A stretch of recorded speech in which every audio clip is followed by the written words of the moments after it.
Glad to have you with us. We begin with a man who was shot and killed while trying to rob someone at a gas station in Northwest Houston. Damn. Fox 26's Jade Fleury is live in the newsroom tonight with details. Jade, what do you know? Tom, officers say the robber walked up to a man while he was pumping gas, pistol whipped him, took his wallet, and then ran away. Damn.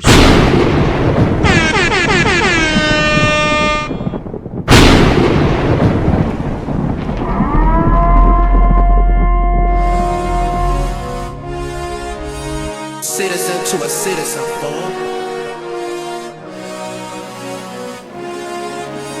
Citizen to a citizen, fool. Key to life.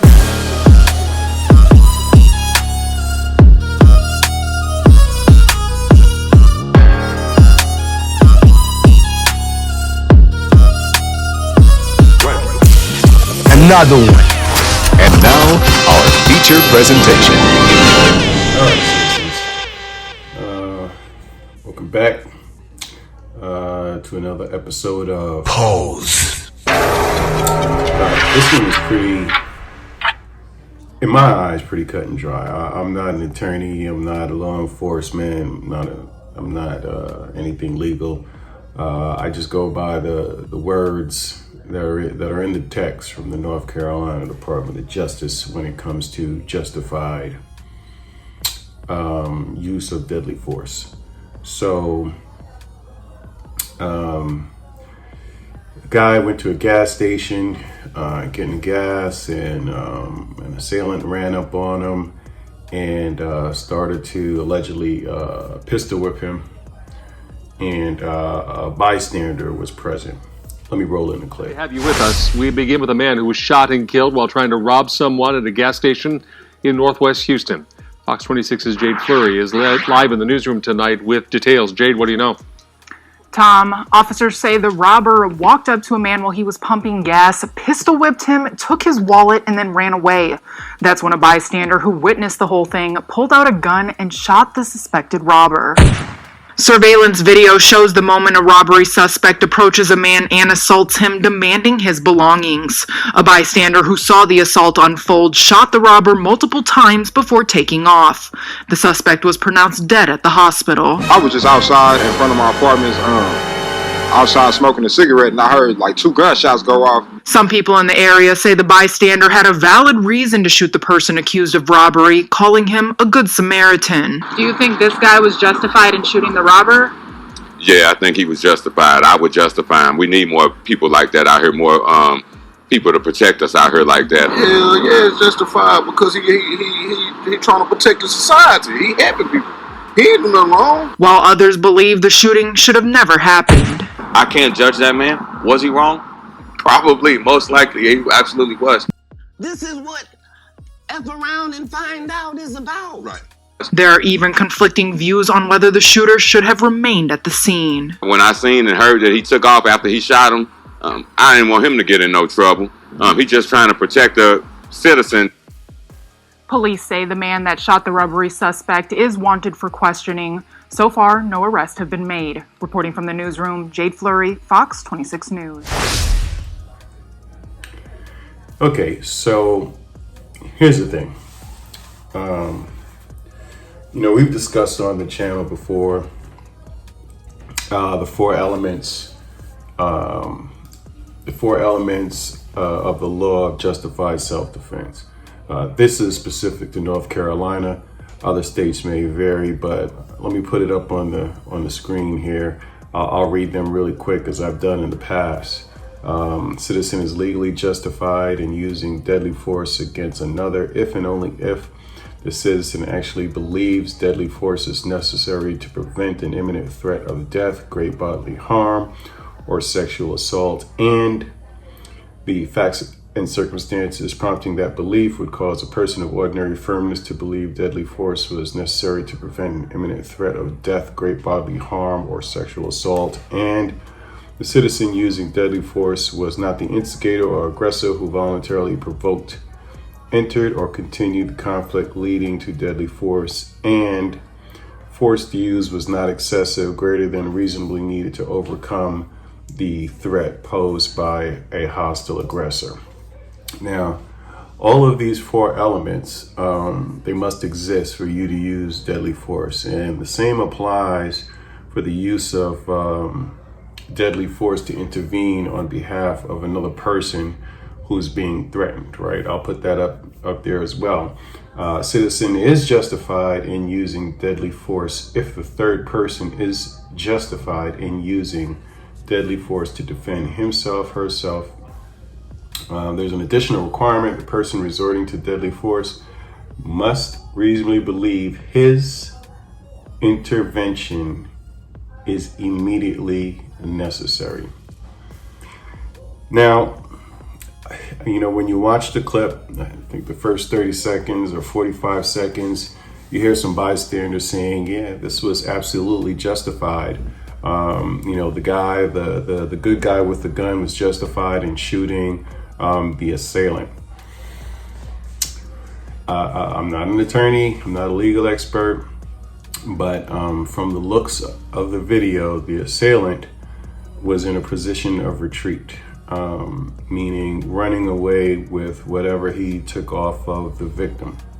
Running away. Damn. Meaning at that point in time when the good guy with the gun exited his vehicle and presented his firearm and began to discharge it, the assailant was fleeing. I'm not an attorney.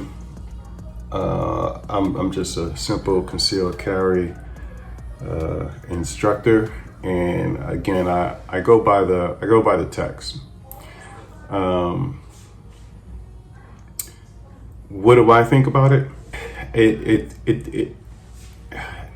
At face value, it doesn't look good for this good guy with a gun. The good guy with the gun was not under threat of duress. The assailant, the criminal, was fleeing the scene, and shots were taken, and he ended up not surviving his wounds. I'll tell anybody that attends my class, if the threat's over and the person is fleeing, control your emotion. Compose yourself and don't seek to go ahead and cause that bodily harm. A lot of people will disagree, and that's fine. Everything I say is not for everyone, and what I do respect is other people's opinions. At first glance, when you look at this, this assailant attacked this innocent man just getting gas and stole from him and pistol whipped him. I get it. I 100%, 1,000,000% get it. People's emotions will say this gentleman who didn't make it through his wounds deserved what he got because he took those actions. Damn. I get it. But will the courtroom get it? Will the judge get it? Will the prosecutor get it? Will the defense attorney get it? All of these things you have to consider when you take on the responsibility of carrying a firearm, whether it be concealed or open carry. When to use it. My biggest fear, I have a couple fears in life, probably a total of 3. One of them is actually using my firearm in self-defense and critically wounding someone to where they pass away, regardless of the situation. Nobody wants that. You really don't. You really don't want that on your mind, on your conscience, regardless of if it's justified or not. So it's a big decision to make. So what's going to happen to this gentleman? I don't know. I am definitely going to follow this story. It again, at face value, it doesn't look promising for this good guy with a gun. If we stick by the letter of the law, this happened in Houston, so maybe these laws are different in Houston, Texas. Maybe sympathy might come into play. Definitely expect a civil lawsuit after that if the family, pursues this. But just throwing this out there to my concealed carriers, instructors, people that just carry at home or open carry, just firearms owners in general. Chime in here. I think I know what the comments and the responses are going to be leaning towards, and that's fine. That's fine. I'm just going by what I've been taught and trained, and who's to say that outcome might be different if I was actually involved in the situation. That's another thing. We don't know the emotion. We can't predict our emotion when something traumatic like this is happening. So no judgment here. Listen, thanks for tuning in. Leave your comments below, and we'll get back at you with another one.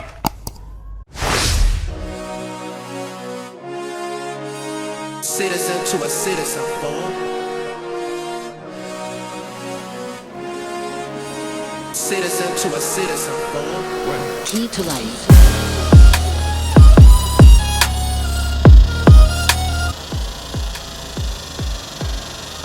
You're still here. It's over. Go home. Another one.